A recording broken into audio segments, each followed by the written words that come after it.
My name is Jeff, and I want to give a special welcome today to actually one of our first artists to come on to Terra Virtua.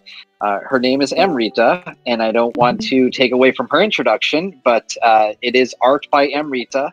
And today we are going to be going through a presentation, which she will tell you all about her. We'll do an AMA question section. We're going to do some visuals, show you her art. And with that being said, I'm going to pass the mic on over to her. So Amrita, welcome, and thank you so much for joining us today. Hi, Jeff. Thank you so much. Really appreciate all the effort. And thank you, Russ, as well. And thank you, everyone who's tuned in and who's seen my art before, and looking forward to letting you all know a little bit about myself. So my name is Amrita. I live actually in Dubai. Now, I think, Russ, you can just keep it on the first page for now. Sure. So I live in Dubai, but actually I was born and raised in Kenya. I'm of Indian origin and a British citizen. So, you're thinking, well, that's a lot to pack in. And if we just go back to the history on that a little bit, is the Brits went and colonized India and then found Kenya, and they thought, oh, this is a nice place to live. Also, Kenya was a very important country from a sort of strategic entry into the rest of Africa, which is a mainly landlocked continent. And so the Brits went to Kenya and took a whole bunch of Indians there to build the railway. So I'm effectively a third generation Indian Kenyan. So I don't know if you've ever met any of those before. Anyone in the chat, just send us a message. And what that kind of has done is it just kind of gave me I'm quite Indian, of course, culturally. I feel very Kenyan, but I also am very British in my way, and obviously in my accent as well. And then I moved to Dubai. I went to study in university in the UK, which is a kind of normal thing for most people to do because of that, sort of relationship, I'd say, to the UK. And then I lived there for a while, worked there for a while, and eventually ended up in Dubai, lived a little bit in Switzerland. And I've also lived in places like Zimbabwe and Uganda. So I've really lived in many countries. And that's mainly because my father actually worked for the UN. And he was an architect. In fact, he went to MIT on a full scholarship back in the day, which, if you think about it, someone coming from Kenya, especially like a brown person all the way from Kenya in the 60s to get to MIT back in that day, was quite a feat, really. My father actually, after he left, he ended up, the typical thing at the time would have been for him to stay in the US, and that was really when some of these big architectural projects were kind of kicking off back in that time. But to his core, he was a little bit of a communist and believed in helping the poor. So actually he came back to Africa, where he used a lot of his architectural abilities to rebuild schools and whole communities, actually. My mother also worked for the UN as a prosecutor, actually as a criminal prosecutor. And they got divorced, I think, at quite an early age, which I think kind of made quite an impact on my own artistic path, because I was actually really destined always. I was very creative from a very young age. And I kind of wanted to follow in my father's footsteps to be an architect. And yet at the same time, my mother, who obviously didn't want anything to do with that, and said, kind of encouraged me away. But also in a weird way, I became I found that I was very, very good at economics. Just a very natural ability. So this was where I realized that I have a very strong, and I think, Russ, you can go down to the next page, kind of, this sort of very left brain, right brain aspect to me. So I actually went to university, studied economics, did a master's in economics, and started a career in financial, in wealth planning, basically. It's also, it was a little bit like how I ended up wanting to actually empower the poor. So I actually wanted to go work for the UN myself or work for a similar organization. But at the time, both my parents were that, and I couldn't actually do that. So I ended up going in empowering the rich, which I didn't really understand how that ended up happening.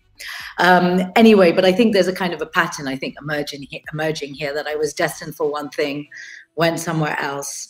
And it's that kind of thing has happened throughout my life, I think. But it's interesting because after I did a kind of a long career in the financial world, so working for some of the world's largest multinational and banks and insurance companies, I decided that I wanted to actually go independent. As in financial advisory, to be fair, at this point, I wasn't even thinking about my art. I just thought it was about time that I left and did something on my own. And when I did leave, I thought, oh, I've got a bit of time. I had a sabbatical, and I started kind of connecting, I think, a lot to my creative side. I would like to say that typically I'm not somebody I would have ever called a spiritual person, but I would say about 4 or 5 years ago, I kind of connected a lot with that as well. And so through that connection was just, or through my meditation or whatever, through my moments, I decided to kind of go back and connect a lot to my artistic side, which I think I kind of left behind a little bit. And I was very lucky that I had the opportunity to go study mixed media at Central St. Martin's in London. And at the time, before I had actually gone to Central St. Martin's, the seedlings of my collection, which I'm going to show you and explain a little bit more, which I'm very excited to show you, had actually come about. But I was very conscious that even when I went to Central St. Martin's, I didn't show it to anybody. When I actually created voice note art, which is my signature style, and I'll explain a little bit in a while, I instantly knew that I'd created something that nobody had seen. And for the artists out there who can resonate with this, there's such a deep excitement, but there's also an element of trepidity that goes with it, and saying, you know, hold on, have I just literally created something that nobody else has created before? So, again, with my kind of my more thinking, I said to myself, well, I'm not really going to show it to anyone, and I kind of need to make sure that I am genuinely not copying someone, because you never know, you know, my subconscious could have been influenced by something I'd seen before. So I hired a lawyer, and I just wanted to make sure from a copyright perspective that this thing didn't exist. As expected, it didn't, and I'd gone around copywriting it. And I kind of just held on to it, as I think, as other artists know, that's like your first little baby, right? You want to, look after it. You don't really know its full potential, and you're not even sure if anyone's going to really understand it or love it or get it as much as you do.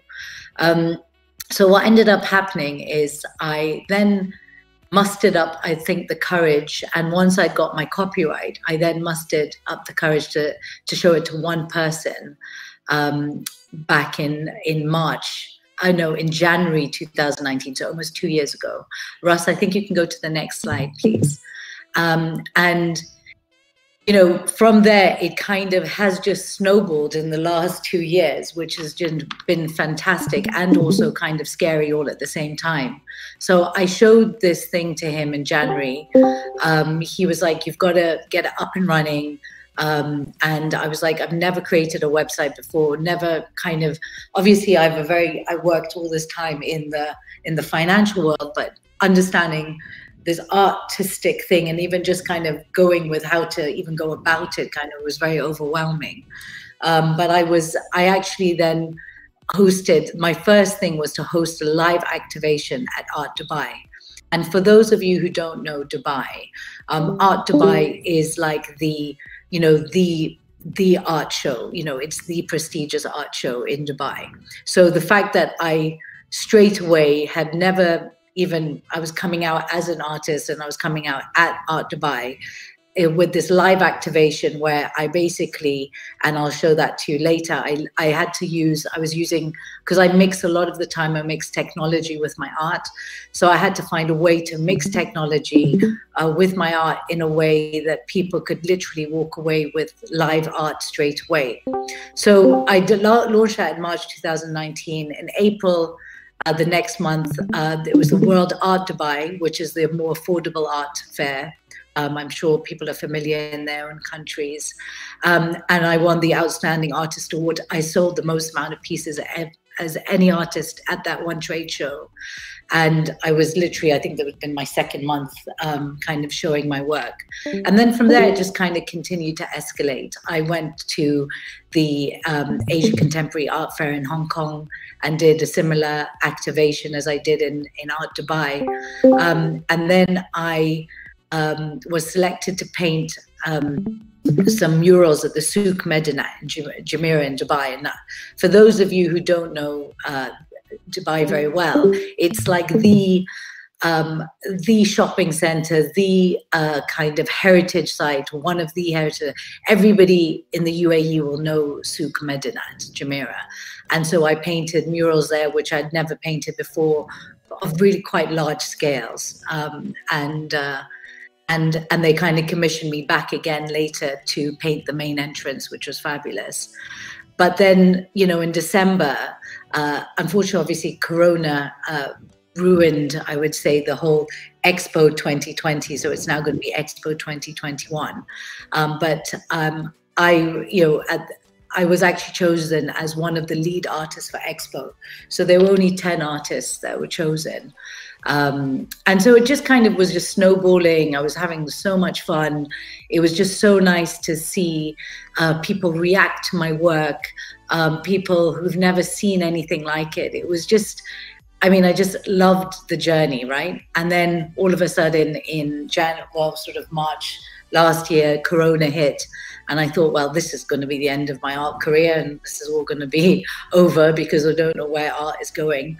But I ended up still being highly engaged a lot of the time with different workshops online, and I still managed to be commissioned to personalize a voice note art for His Highness Sheikh Mohammed bin Rashid, who's the ruler of Dubai, which was a great honor for myself.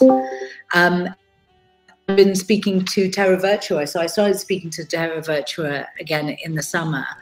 And we created my first blockchain with Terra Virtua. And it's just been such an amazing, eye-opening world. I mean, I know that some of the artists listening in are, people who are crypto artists already. I came the other way. I wasn't a crypto, or I wasn't in the blockchain world. However, my art still had quite a tech focus to it. But actually this kind of taking it onto this platform and the things that I've learned, I've just been unbelievable. And I'm so grateful and lucky to understand this world, to the point where in October 2020, which was the first big event that was to happen in Dubai after Corona, I ended up giving a talk about, non-fungible tokens, around blockchain, around this world. And I probably will be talking about it at Art Dubai again this year. And I really think it's something so amazing that I would say, for me, I would say normal people, i.e. people who aren't in the digital blockchain world, start to understand it. I think a lot of people can't get their head around it still. Well, a lot of the people, I would say, in my community. So I'm trying to bridge the gap, I would say, from that community to this community, but also my learning curve has been very steep. I hope to see you guys all on Twitter and Discord a little bit more while I kind of get my grips to things a little bit. So, with no further ado, I just want to kind of go through a little bit of my art. I know art doesn't necessarily need an explanation, but with my voice note art, I always kind of like to take people along the journey because my art actually tells a story as well. So I created this art called Voice Note Art, and I'm sure you're all familiar with the saying, a picture's worth 1,000 words, right? But what I kind of did is took it the other way and said a word is worth 1,000 pictures. So whether it's, you know, for example, a city or your name, or even a feeling like love or happiness, or a movie or a song title, or a year or a decade, or whatever the case is, you know, every word has so many images that kind of come to your mind that would kind of capture, I would say, the spirit and essence of that sound. So what I first do is I record, you know, a voice note, and I capture the shape and structure of a sound wave. And then I hand draw the lines of the sound wave to effectively match the meaning of the word. So what I like about it is I'm actually, one of my favorite artists is actually Dali, and I'm quite inspired more by the surrealist, is that when you look at something, especially with my art, you're like, oh, well, that's Paris or that's Dubai. I'm looking at more of my cities, which are more my kind of very standard collection.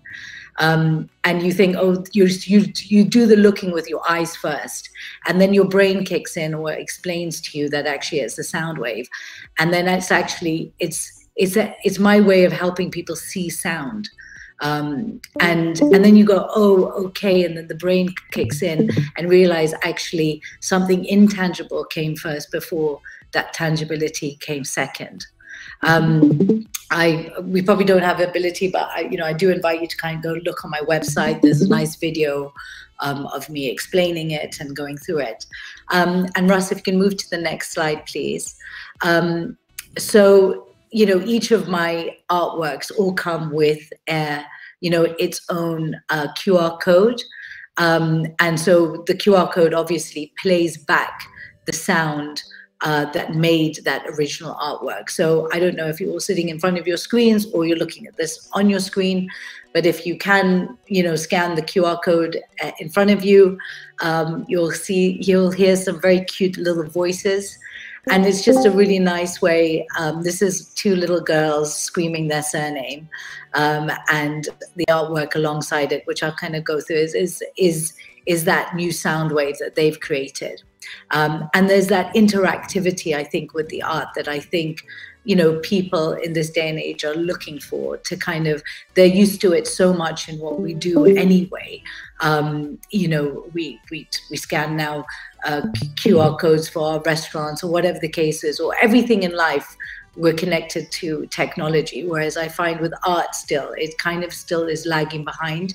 So what I wanted to do is kind of create that bridge between technology and art in a way that people kind of understand.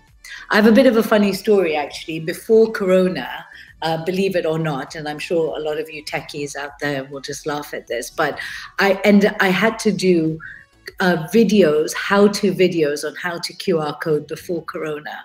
Obviously now I don't need to do that because everybody uses QR codes for everything from menus to shopping. But there were a lot of people who just didn't even know how to scan a QR code. You think I'm joking, but I'm not. So Russ, if you can go to the next slide. So I actually have, I would say, what I'd say my standard collection. So I've got my standard collection, and these are, you know, I kind of wanted to first, for me, I mean, the ability to connect with people at a, I would say, at just an individualistic level, or, you know, or at a more of a nationalistic level. So if you can kind of see, just at a glance, you see different shapes of the sound waves. And then, you know, if you zoom in, you'll kind of see, you know, the London one has got all aspects of London, or, you know, or Egypt, or New York, or Paris. And the idea is, and obviously Dubai, and I've done a Dubai, my original Dubai one is 2019, and then I did another Dubai 2021, just because obviously I live here, and Dubai is a changing skyline, probably more so than any other country or city. So I've kind of done the standard collection. And again, Russ, if you go to the next slide, that also here you have I love you or happy birthday. And again, each line is representative of that. it's always quite hard actually thinking about, because when it comes to designing and creating these, I have to do quite a lot of research beforehand to think, what do I want to put into it? How do I curate it? How do I bring it all together so it also flows really nicely? And my signature style has always been mainly in black and white at the beginning, because I love I would say the simplicity of it. I always wanted to get into color, but it was such a big, I'd say such a big step for me. I don't know, emotionally, I don't know why, but every time I kind of went to go get color, it just wasn't happening. And then just one day it just all opened loose, and I now do color in a lot of my work. So Russ, if you go to the next slide, please. So where my voice note art have also really comes to life and really, I would say, touches a big chord with people is the ability to tell your story, or any story, or even the ability to bring, as I said, a song to life. So, here are, individual portraits for people that I've done. And typically what it works, and I call them portraits because if you think about the old school concept of a portrait, an artist, so a consumer or, a collector or whatever goes to an artist and says, can you paint my portrait? So they'll sit there, in the olden times, the artist will be drawing them and just drawing this kind of static image of them. What I say to people is, tell me your story, paint me your portrait, tell me your life in images and what those mean to you. So a lot of the time I'll sit down with somebody, they will first of all say their name or the word or the message they want to give, and I'll capture that shape and structure. And then I kind of interview them in terms of, where have they lived? Where do they come from? What defines them? What feeling and what kind of, what successes have they had in their life. So it can just be a whole bunch of everything. And a lot of the time they'll say something to me and I'll kind of still leave it to my interpretation to how I kind of do it. I had one situation where, a wife was doing it for her husband, and she said, he was such a cheater when he was at university, but I didn't know how to, she was like, but I don't know how to explain that. And I literally just drew a cheetah and then a university cap on top of it. So I also try to have a little bit of fun and always have a little bit of an inside joke as well with the portraits. These portraits here are one is done for his Sheikh, for Sheikh Mohammed, and the other has been done for a couple that's just got married. If you scan the one that says Nuzhat and Adib, obviously the link is there. You'll see it's really cute. I mean, the lady says her name, and then all the friends actually start singing.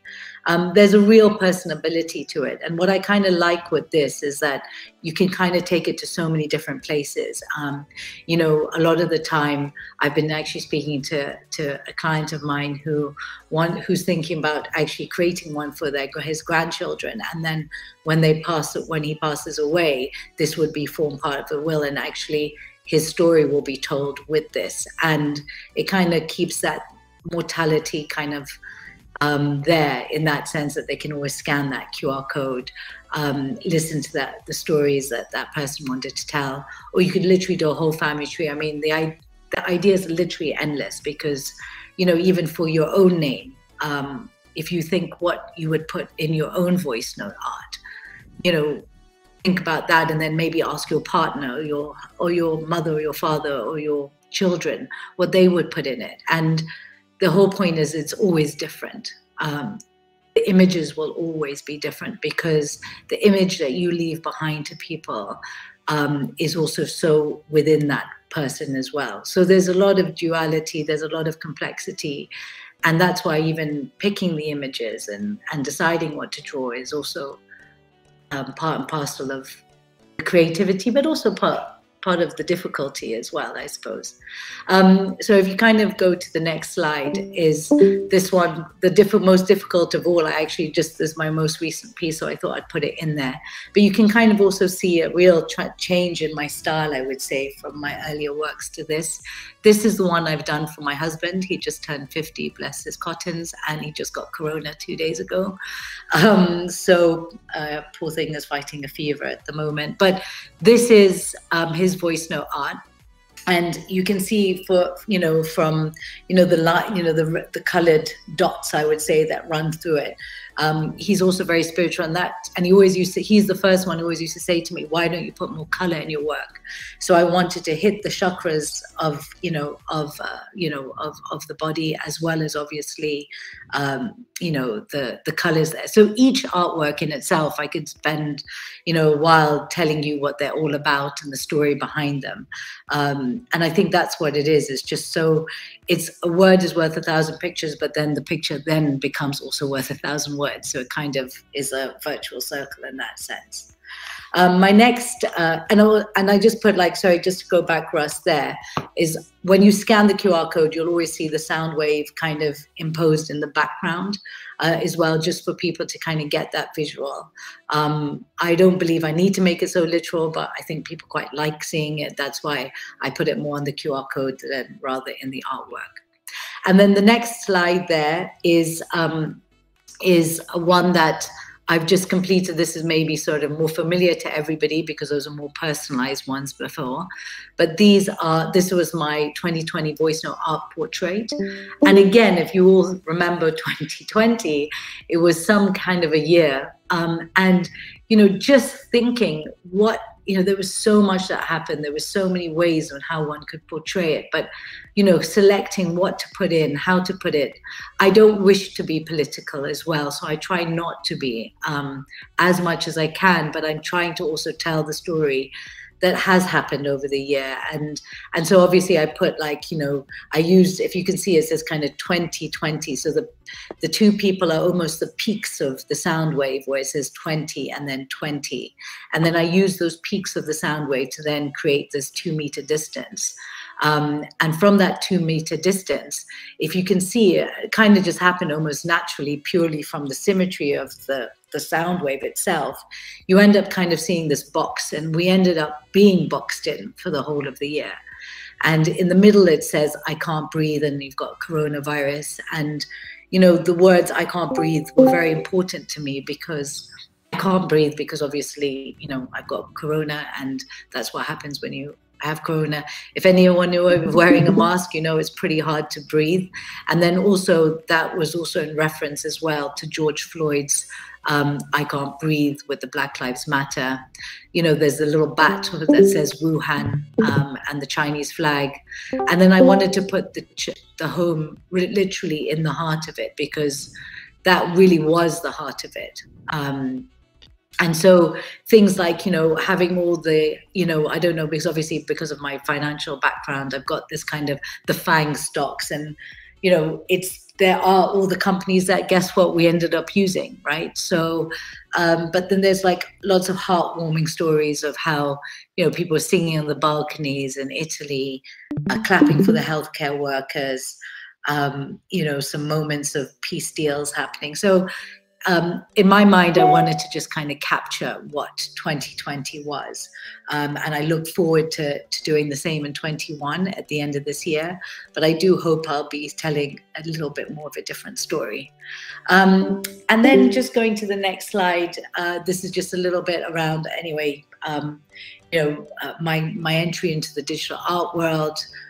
Next slide is, Terra Virtua. I launched my collection. If you just move to the next slide, Russ, on 8th of October. So I, of course, definitely invite you to please go check out my collections. And it was just such an exciting ride. I really, really enjoyed working with the Terra Virtua team. and just amazing to kind of see it all come together. I have also created a limited edition of the 2024 Terra Virtua as well. So the basketball that was in the one before was actually a Terra Virtua logo, just to kind of, I would say, mark the importance of 2020, both for Terra Virtua, myself, as well as, the community. And yeah, and I'm also really happy to understand that we had a couple of TV firsts. So Russ, if you just move to the next slide, please. So yeah, and the next one as well. So I was really, really pleased, and I know the team at Terra Virtua worked really hard to kind of break through adding audio to the effectively to the NFT.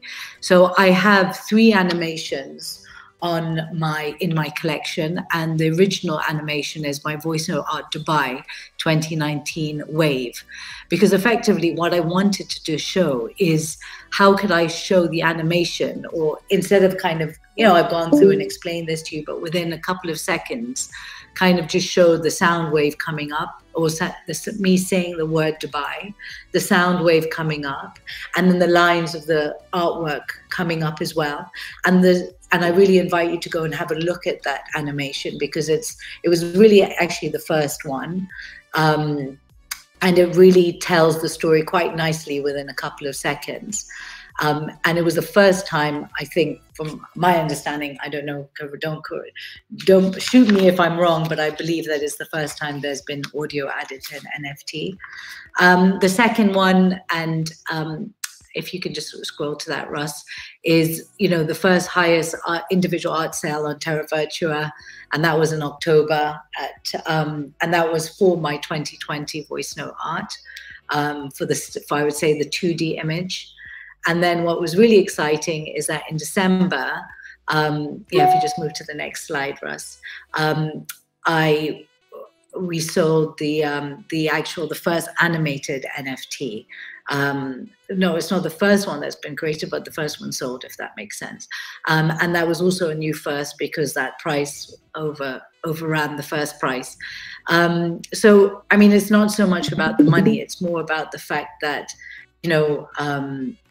that the community who don't know me, who are looking into seeing my art, hopefully understanding and seeing that it's the first of its kind, especially when it comes to the animations, is what really kind of, excites me. And yeah, so these are a couple of, I'll just quickly kind of go through these.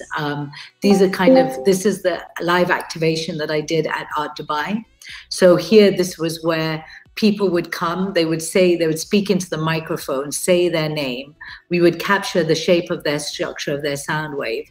And then within minutes, I would redesign the artwork of the Dubai artwork and redesign it into their name. So if you see the lady with the glasses, you can see the shape and structure was different, and that was her saying her name. And people just, they just went crazy for it. They couldn't believe it. They've never seen, it was just such an amazing, I did it in Hong Kong as well. And then being able to play back the sound. I think what people just loved was the instant interactivity that they had with the artwork, something that they walked away that said it was theirs. And that, especially when it was coming to Hong Kong, it was the middle of the riots in Hong Kong. And people, it was a very emotional attachment as well with their city. And so you see, I mean, people were crying basically as well. It was very emotional.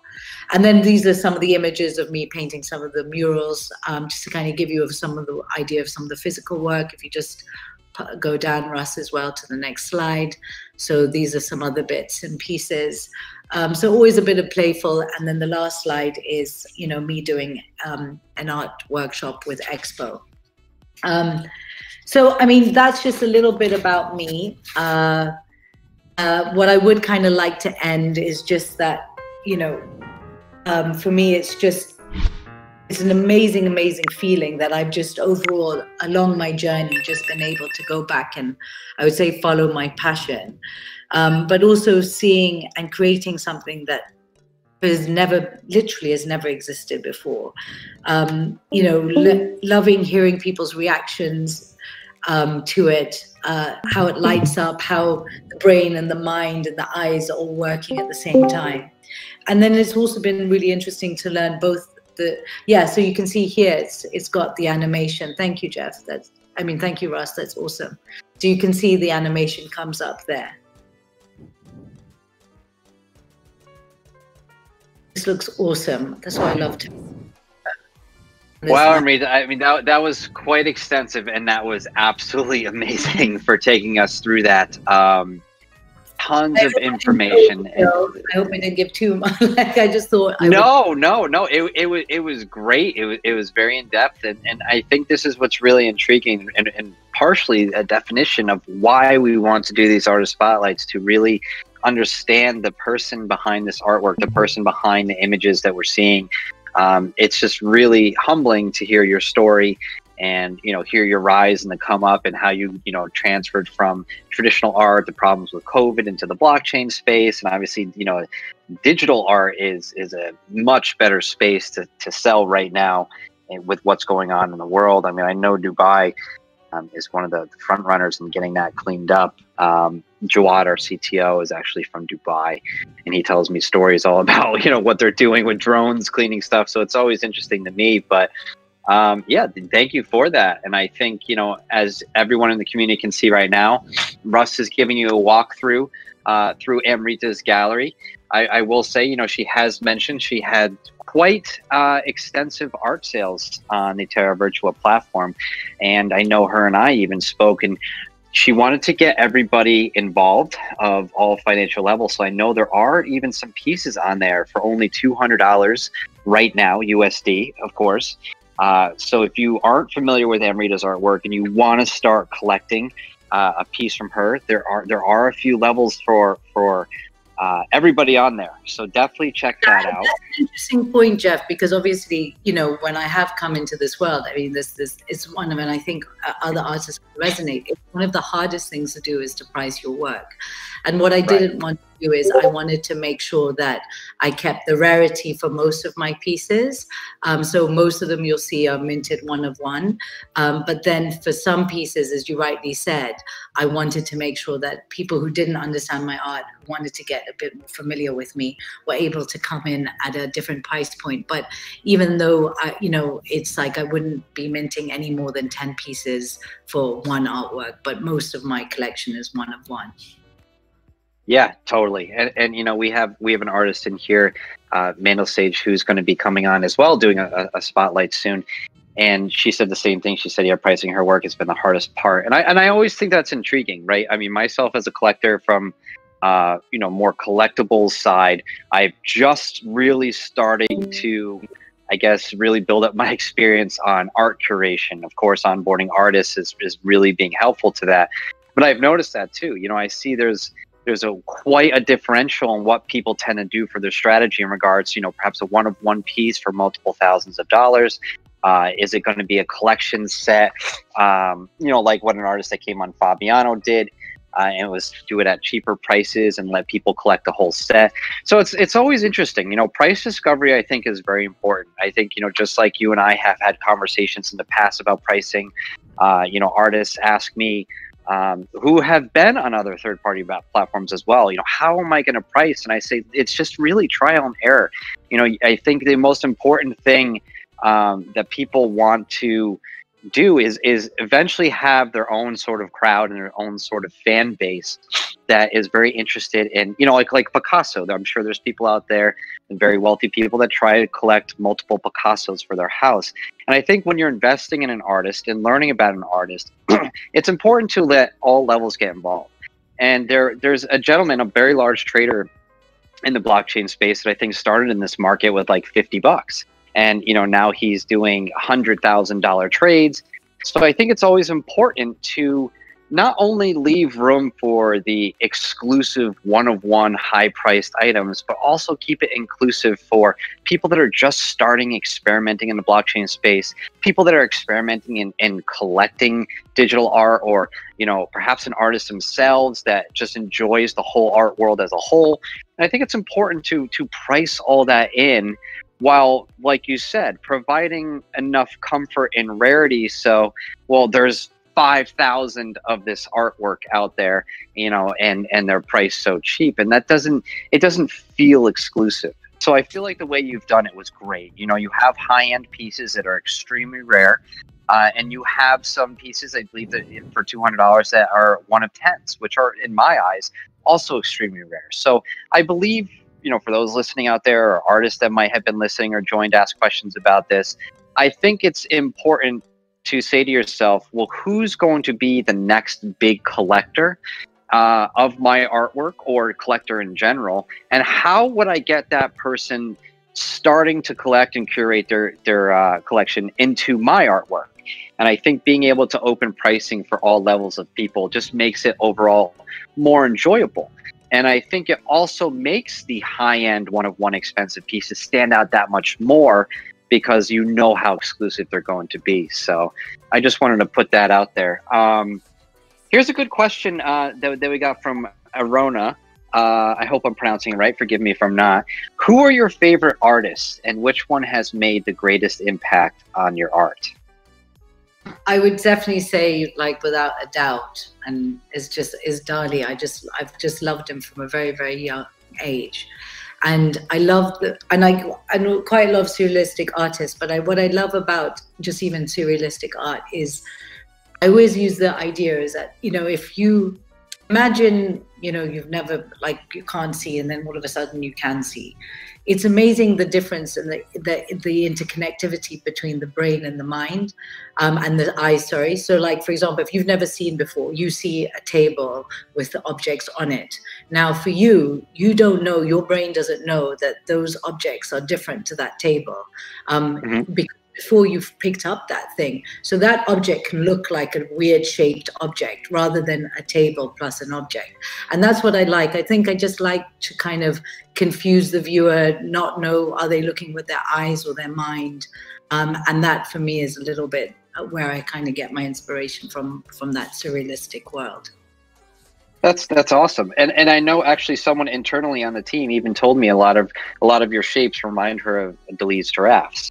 So that's that's quite a compliment for you, which is awesome. I mean, you know, personally, I think when I first spoke to you and looked at your artwork, I thought it was so intriguing. For me, I'm a musician on the side, and I talk about that a lot on streams, and I have a lot of fun and jokes with the community about it. And the cool thing for me is that, you know, I believe it's on purpose, but correct me wrong. I guess this is a personal question from me to you is the art specifically designed to actually look like a sound wave, or is that just something that, for me at least visually, seeing sound waves constantly, their art reminds me of it. So it's almost as if the sound is playing, it goes through. Yeah, well, I mean, that's exactly it. I mean, basically each of them is a sound wave. So first, for example, here I've captured, if you look at this, the animation here, I captured the word Dubai, and that's actually the shape and structure of me saying the word Dubai. And then each of the lines of the sound wave, I then draw to match the meaning of the word. So completely sound. So what I'm kind of doing is, especially as you as an artist, you're getting the opportunity to see the sound, for that sound to literally become tangible.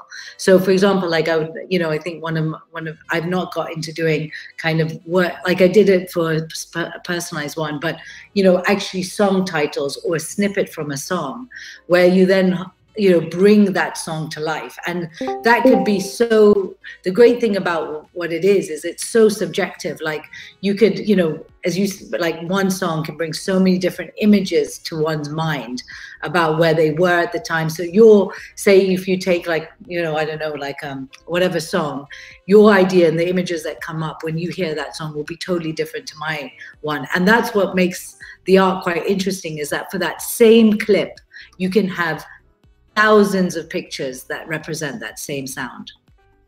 Yeah, totally. Which is really, that's awesome. Yeah, and I think, you know, and I think you've touched on this in your presentation as well, which is quite extensive. So I'm totally fishing for some extra questions to ask you. Thank you for that. It was really awesome to see. But, you know, I've asked this to a previous artist, George Boya, who had come on, and you know, how heavy does cultural inspiration show up into your art? And are you inspired by other cultures even in your art? I mean, I think, yeah, I think definitely. I think in a weird way, my first collection kind of showed that with my cities, because I'm somebody, as I said, I've lived in so many different, you know, countries and different places. And I actually have another collection, which is on my website, which I've not taken digital yet. And that really kind of shows a lot of who I am, because I am somebody who's very cultural, like as in like come from lots of culture. So I'm very Indian in my way. So I'm quite traditional, but if you know me, I'm very modern. I think a bit cool and funky, but there you go. But at the same time, I'm also very, you know, I'm very techie, but also I'm quite traditional in that way. So I think it's just a matter of being able to kind of allow that aspect of me to come through. And obviously all the images that I've put through are my experience of a place or my research or how I've done it. So it'll always be a little bit of my view, which then has come from a very multicultural view. I realize I'm very lucky that I've come from lots of different cities. And I try, I mean, for example, the London one I literally did when I was in London, or the one when I was, you know, in Nairobi, I did it when I was actually there to get inspiration. So yes, absolutely. And in fact, if anything, it's something that going forward for collections, I would like to explore a lot more the different cultural identities that I have through the voice note art. Awesome. And I think the burning question that I provide to every artist that has and will come on here is, what are your plans to add further collections to Terra Virtua as the year goes on? Do you have any perhaps secret ideas that you can share of things you are working on, or any plans that you have worked on already that you plan on bringing onto the platform? We want to know, Amrita, tell us. Okay, well, I believe if you put it out there to the universe, it might come to you. So I won't tell my next collection, because that is a secret. But if you ask me what would be like pretty cool, would be you know, me having my ultimate, like really cool, will be me having, say, my own Netflix show where I sit down with celebrities and I interview them and I ask them what they would put in their voice note art, and get to do portraits of them, or whether it's celebrities or world leaders or politicians or people who've made a difference in this world. I get them to tell me their story in pictures. I draw it, and then, you know, it comes to life. And then obviously we animate it and stick it on Terra Virtua. But, you know, that's really, that would be really cool. And I think, you know, you watch, I mean, I'm sure the whole world watches Netflix. You watch Netflix and there's all these other kind of, I would say, cooking show, real estate show. There's lots of things, but there's nothing, I don't think, that really kind of shows the world of an artist. And I find it very sad. And I think this is something that I have, what I would say is an observation that I've made from working in the financial world and then working in the artistic world. And it's a sad one, really, because in the financial world, I mean, after 10 minutes of working in my financial world, I can make quite a bit of money. Like, it's not hard, right? And I'm not even doing something that's really been done before. I'm just kind of following a formula, and you kind of make quite a bit of money. And then you go to the artistic world, and people, you know, go to the depths of their soul. They create art and ideas and visions that nobody has ever seen. And yet it's totally looked at in a totally different manner. And, you know, you just think it's so unfair. I mean, I find it like, I feel that, you know, for all the artists out there who've gone and really tapped into a very deep spiritual connection, I think, with the universe, you know, it's just a very weird thing how the world values things. I think that's the only way I can describe it. Does that make sense? It absolutely makes perfect sense to me. That's a great answer to the question. And I think, you know, one thing that kept going through my mind during that answer was more stuff coming your way from Amrita on the platform sometime soon, and it's a secret, so I'm intrigued, and I'll try and get it out of her for myself because I'm selfish. No, I'm just kidding. So I do have a few more questions. I will try to squeeze all of them in as possible. So first one is, what do you think of Dubai's art scene? Dubai seems like a friendly place for artists. Curious your thoughts on that. I would say Dubai art scene has, I mean, I remember I've been in Dubai for 14 years, and I feel that Dubai art scene has definitely taken, you know, some amazing twists and turns. I think they were surging ahead at one point though, and then they kind of went a bit too far ahead of themselves, and I think they found their right platform. I think the UAE wants to encourage homegrown artists, even though I'm not Emirati or I'm not born and brought up here. Because even though I've developed as a Middle Eastern artist, you see there's a real desire for them to move this, to create artists there. I think there's definitely a lot more wider variety. Unfortunately, I think sometimes with Dubai artists, they end up having to focus a lot more on Dubai and the UAE to kind of get noticed, because obviously it's quite a nationalistic country in that sense. But having said that, there's a lot more diversity coming through. There's a lot more interesting artists. Collectors are maturing. I still feel that the big collectors, they wouldn't, you know, that people are still nervous to spend quite a bit of money because there's always an opportunity cost to them, especially if they're living in Dubai. You know, it's an expensive lifestyle. People are a bit unsure about, you know, how much money they want to spend. So there's quite a lot of, I would say, education still that's happening here. But one thing that I would say about Dubai is, and I think, Jeff, you touched on it, is this real desire to move into the future. And they are very digitally focused, and they love something new. They love something digital. And I do think that Dubai, once we start to educate, you know, a lot of the people here and the collectors here, I think they'll appreciate the fact that the blockchain is a store of value, that it's something that the UAE is promoting in terms of digital knowledge. And I think that especially in the digital space, Dubai is definitely one to watch. Cool. Yeah, great answer again. And I'm just going to try and keep going through these questions, get as many as possible. So how do you see, this is a question from Granham, how do you see the digital aspect of art compared to traditional paintings, etc.? Are they as valuable?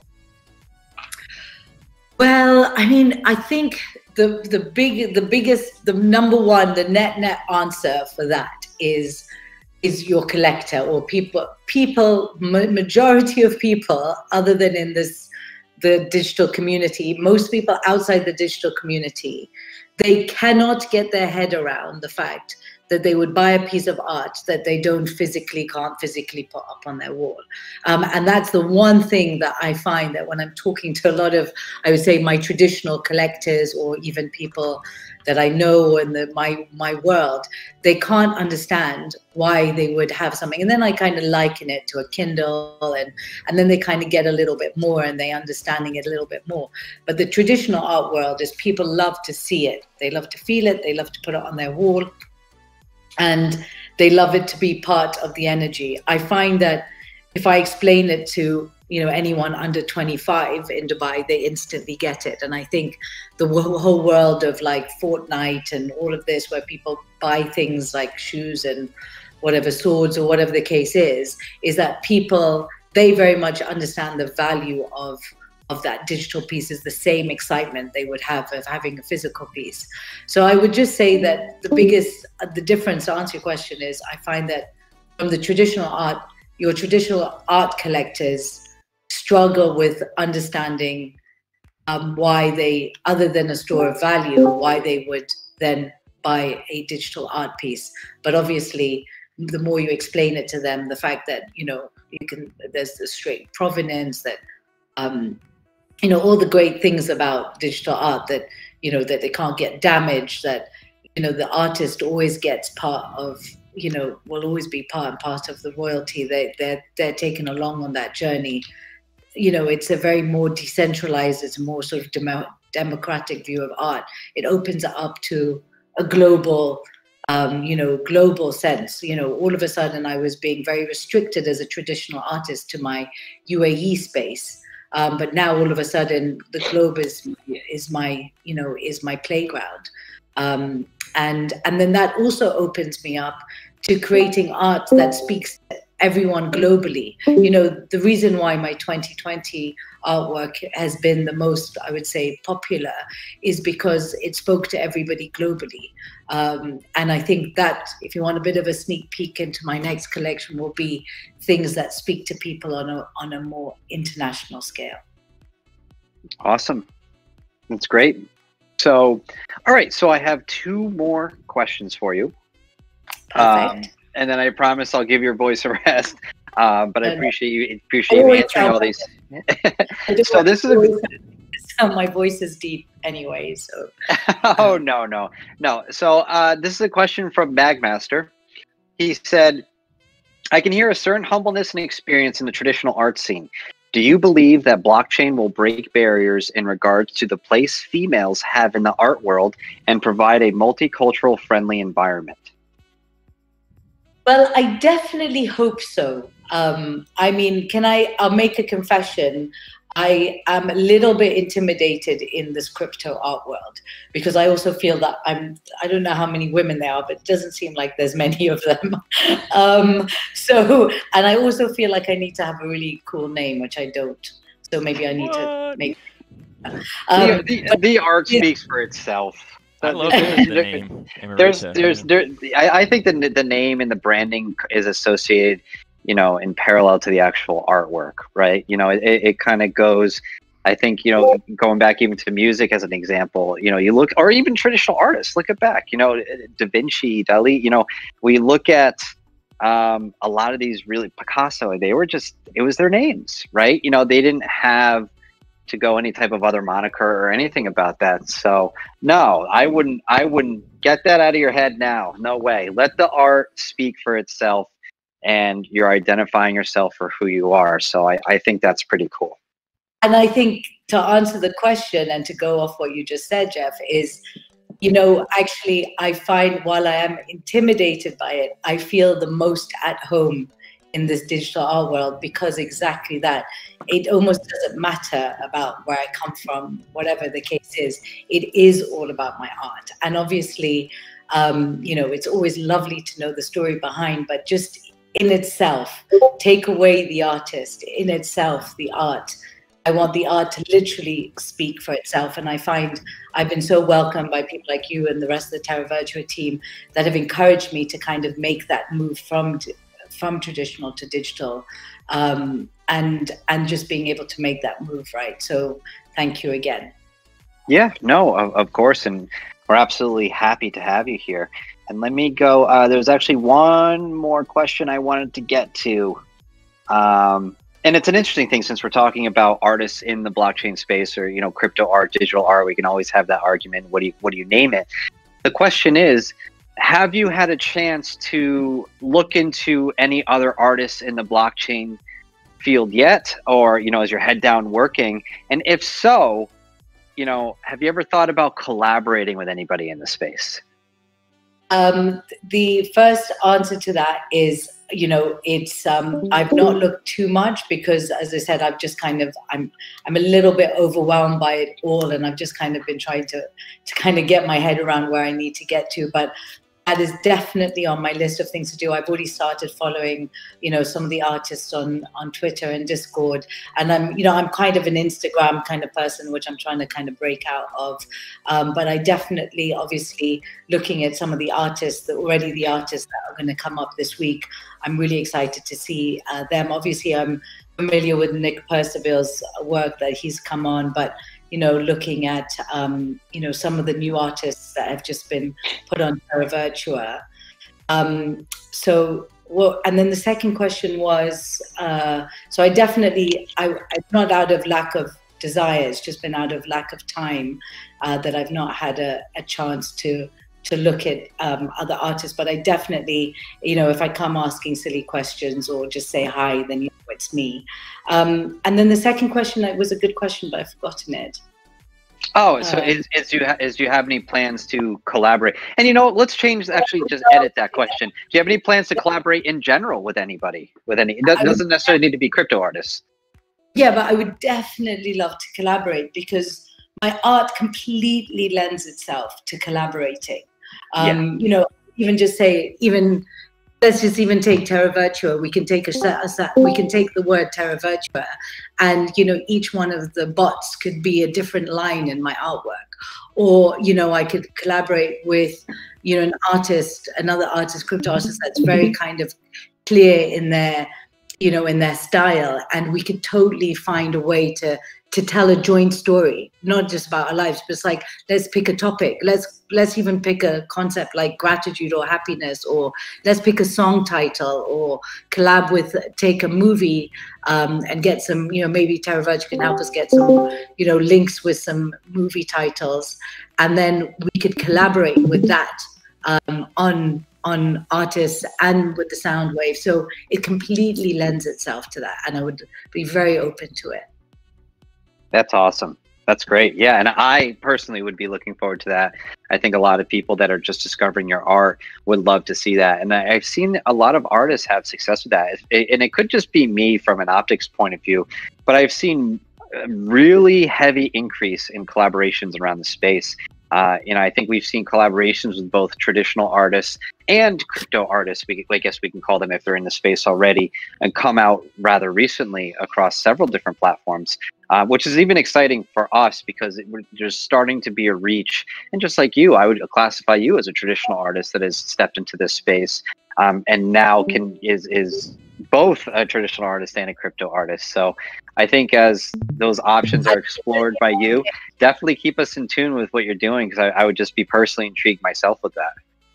Oh no, definitely. And more into animations. It's almost like I'm a kid in a candy store and I've just kind of understood the animated world. So definitely on the animations as well.